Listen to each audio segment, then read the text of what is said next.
Hello, hello, and welcome. Welcome once again to the Secrets of the High Demand Coach podcast. And here with us today is yet another high demand coach in the one and only Rhiannon Albert, who is the founder of My Trusted HR.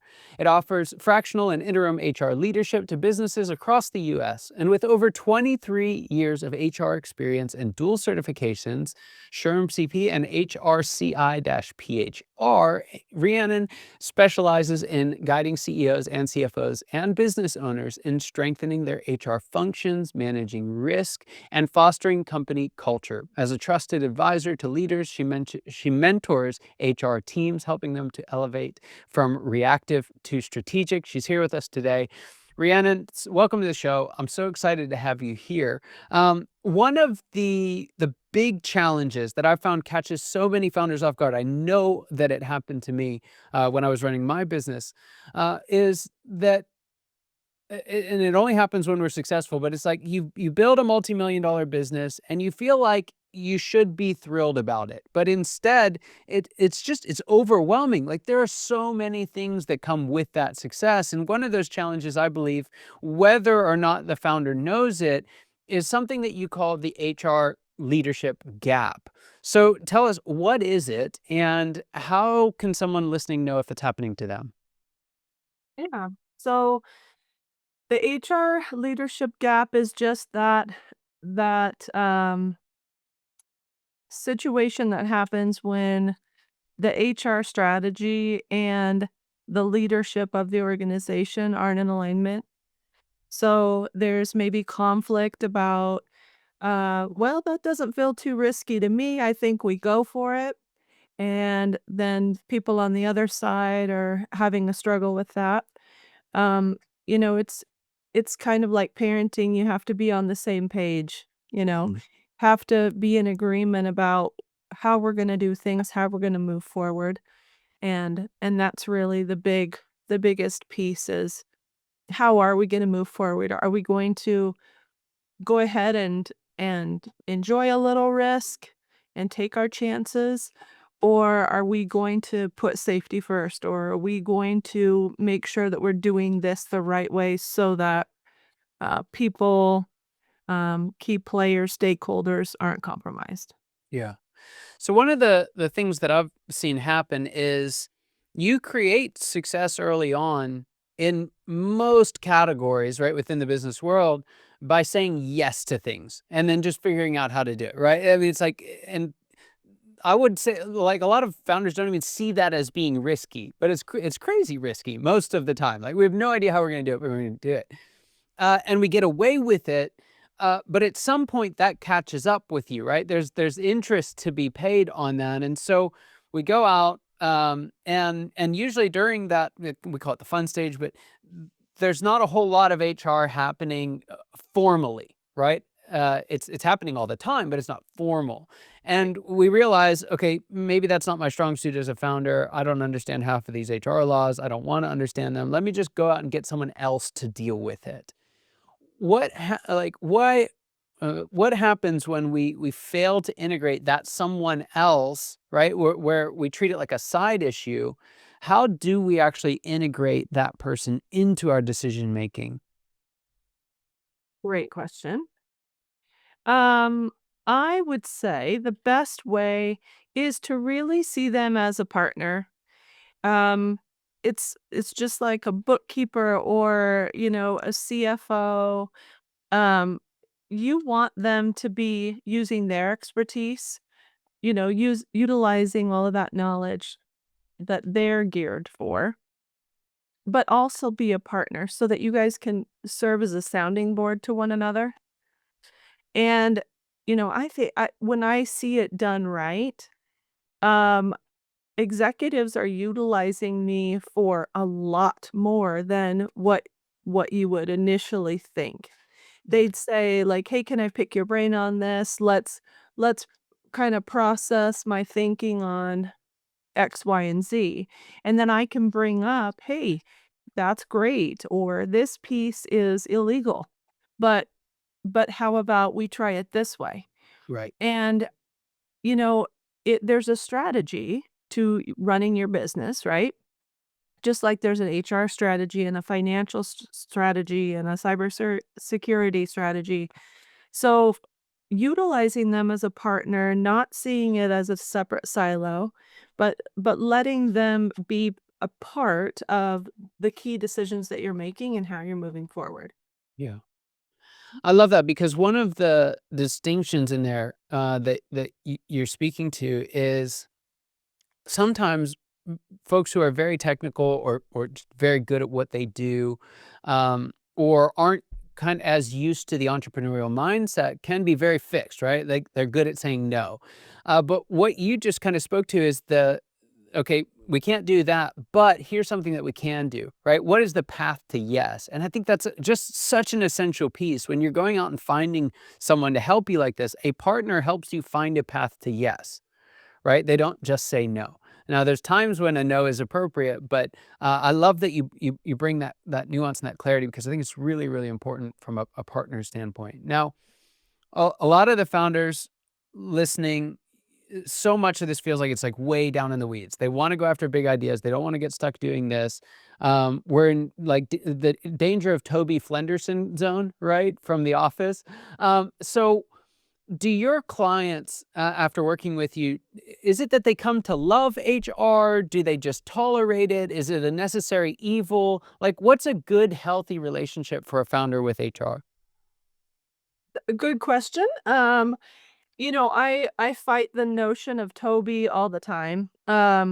Just because I want for HR professionals to be seen in a much better light. But, deservedly so, some of us are in this spot because, we aren't true great partners to the executives we serve. Um, and so the biggest piece is to find the right one. It's to find the one that is going to push you to be more proactive. It's the one that's going to be pushing you to think bigger, and kind of be questioning you on the decisions you're making each and every day, because mind you, that right there is culture. You can't just hire somebody to come in and fix your culture, right? Mm, It's the tried and true decisions you're making every single day that are building what everyone that you're working with understands to be, your organization. So, I think the leaders that I work best with are pretty open-minded. They know that they don't have it all figured out. And just like any of us, right? I mean, I couldn't do um all of the things that a lot of people do. The big key is to stay open-minded, to stay curious, and to be willing to hear um, any kind of feedback, whether that's from inside of your team, whether it's from somebody outside giving you really good clues on the best practices from all of the industries and all the different companies that we serve. Here's what I'm seeing. Here's what I, recommend. yeah. I think it takes a special breed to allow themselves the ability to stay open, to stay open-minded, stay curious, and also just respect the fact that we're here to mitigate risk. We're here to keep you in compliance. We're here to kinda give you an alternate reality of your people and how it all comes together. Yeah. I love that idea of looking for clues because oftentimes when you go out and you start asking for other opinions, for a founder, that can feel like a bunch of commands. Like it feel like a bunch of just weight and expectations. But the idea of being curious for clues is just a brilliant like mental model for finding the best way forward, finding the truth and really building a strong team as a great, great principle. So mixed in with that, there's the frustration of all that stuff that you just talked about there. A lot of times when you get to the point where you need an HR team member at that level, there's a lot happening in the organization. There's a lot of stuff going on, may not always be going all that well, right? It feels like folks are fighting fires all the time.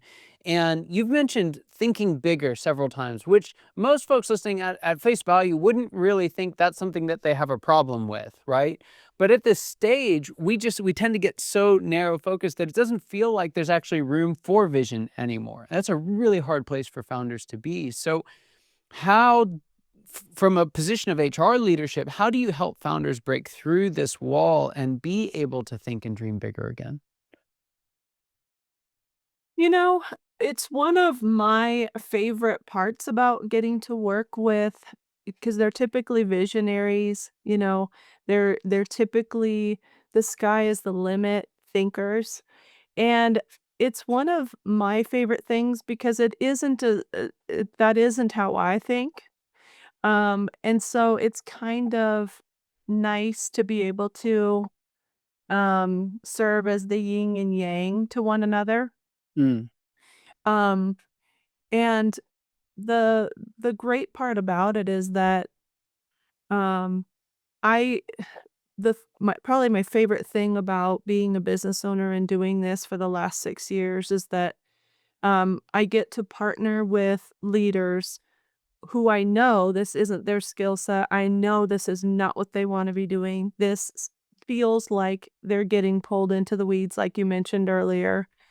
And to get to serve as their partner, get to help them handle the things that once really stressed them out mm, is a real gift because not everybody can do what they're doing and the world needs them doing their yeah, thing. And this is a great way for me to be able to step up and help them with all of the things that cause them heartburn and headache, yeah, and take that off of them. yeah, But, the big key is that they have to remain open-minded enough and have kind of a fundamental respect for what it is that we're trying to do. Otherwise, it doesn't really work just because, um, you know, and there's a lot of reason that HR isn't necessarily respected in some pools. But those of us that are doing it really well want to serve as that partner, yeah, want to give you the strength, the knowledge, the capabilities, and the explanation um, to, give you that support so that you can go and keep doing your thing. yeah. Oh, there's this misconception for a lot of folks that as founders, if they want to step into like being the CEO that their company needs, that they also have to be all these other things. And that's just not true. They have to have all these other partners. And I think HR is such a great example of that. You can't ignore it, right? It has to be part of an integral part of the decision Yep. making process, but that doesn't mean you have to be it yourself. And bringing in an HR partner is just such a better way of doing it. So another question, and I think this will make you smile because I'm sure you've been in a similar situation. But I was working with a team once, and they had reached this decision like, do we do this or do we do this? It was like mutually exclusive. We have to pick one. And the visionary leader, the founder of the organization, he said, what I want is simple. I want it all. And and so when folks are looking, particularly in the area of HR, they don't want to get sued. They definitely don't want their people to get hurt. They want someone who can be a strategic provider. They want their teams to perform at a really high level. They want the freedom to pursue different strategies. All of these sound ideal, but they often compete for our time and attention. So, how do you help them to wrestle through the balance of all of these different competing priorities? Great question. Uh, yeah, it's really simple. I just want it all. I mean, so go to it. Go get it. Go get it done. I I hear that. Usually when I come on board, I'm asking about priorities. I understand and I hear that all of these things have to happen. Got it. I'm clear and I'm taking good notes. However, what are the things that can't wait? What are the things that have to be addressed now? And, it's just a matter of making a list of priorities And when you've got somebody with 23 years of experience, on your team, it's we're pretty efficient. So Mm, we can be working on multiple things at a time and also kind of be keeping our eye on the prize on a few other areas, maybe even conducting an audit to see where we're currently at in this yeah. whole space. Um, so things start coming together pretty rapidly.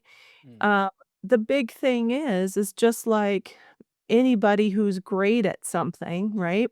You can't be great at everything and you can't be doing a great job at everything. So yeah. hire people that have that specialty and that expertise so that they can help you. And sometimes that might look, I work in the fractional space, but I've also kind of come onto teams to like literally help lead their HR department while they're looking to hire someone. So it's a little less fractional. It's a little looks a little more like full time. You really can, these days, um, cater to whatever needs there really are. And so Mm, when you're talking to somebody like me, maybe this feels overwhelming and we've only got this amount of budget, but maybe you'll only need me for 10 hours a week. right. And I'm still getting all of this other stuff done for you. And then it allows you to hire a fractional CFO to kind of help catch up on your books and, you know, get your financials in order. Mm, So I think the cool part about it these days is that there is an answer for everybody. yeah. And I know in all of my experience working with startups, you know, funding is a big one. Sometimes you're working to get this off the ground and get this done so that you can be funded. And so the fractional, um, optional as needed help is Right. kind of a great feature. I love that. So, Rhiannon, there's a question that I like to ask all my guests. I'm interested to see what you have to say. All right, here's a question. What would you say is the biggest secret that you wish wasn't a secret at all? What's that one thing you wish everybody watching or listening today knew? Good question. I would say the biggest thing for me would be, you know, I work with a lot of executives, business owners, and there's always this sense of, oh, I should be able to do this on my own, or, I hate asking for help. But the truth is, you know, like we said, you can't be great at everything.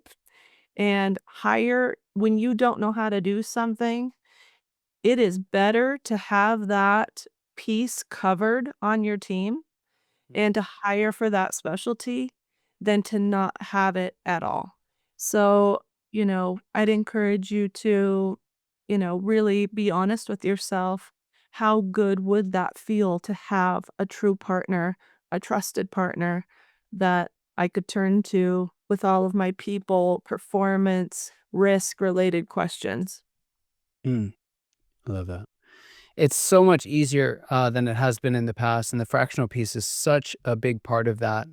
I love it. So, Rhiannon, there's some folks listening. They love the idea of having a partner who actually gets them and understands how to navigate this gap that they're in. They want to know more about you and the work that you do at My Trusted HR. How can they find more out? Yeah. So, my trusted HR, I am on LinkedIn. I also have a YouTube page that, I've talked to several people during podcasts and then I also have live workshops on LinkedIn as well. So, I'd love to meet you. I Fantastic. also offer complimentary consultations if you want to just talk and get to know each other. Excellent. Well, Rhiannon, thank you so much for being on the show. It was a privilege and honor having you here. And for those of you watching yes, and for those of you watching and listening, you know your time and attention mean the world to us. I hope you got as much out of this conversation as I know I did, and I cannot wait to see you next time. Take care.